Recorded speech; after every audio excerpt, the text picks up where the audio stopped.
In order to get the rights to Ghost, you have to get the rights from Paramount Pictures and you have to get the rights from the screenwriter. So Paramount was a client of mine as an entertainment lawyer, and I knew all the people there, so that was not as hard. But with the screenwriter, I had to meet with Bruce Joel Rubin and convince him that we could take his Academy Award-winning brilliant script and turn it into a musical. So I sat down with him at Orso after watching the film like a dozen times and doing an outline of how I thought it could be a musical, and the first thing he says to me is, as I'm sitting down, I don't know how this is going to be a musical. So that was the beginning of the lunch, but by the end of the lunch, close to 4 hours later, we were still talking. And by that point, I had also brought on a co-producer, Colin Ingram from England, and the two of us, not too long after that, went up to Bruce's house up the Hudson River in New York, and we again sat down with Bruce.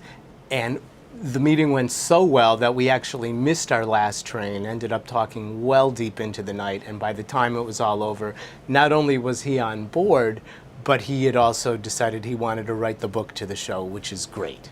And so that's how we ended up with the rights. And there's still a picture that Bruce took in his house up the Hudson River of all of us that day that we had that meeting.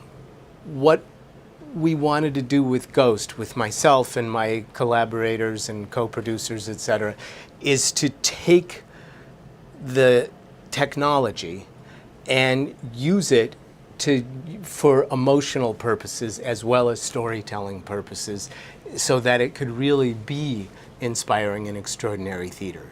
So, for example, a whole list was made of all the different moments in the show that we could use illusions, and Paul Keeve, our illusionist, is brilliant in this. And we chose the ones that had the most meaning. So, for example, when Sam walks through the door to get to the other side after Willie Lopez has been in the apartment where Molly is, and Sam is fearful for her life, and he has to get through that door.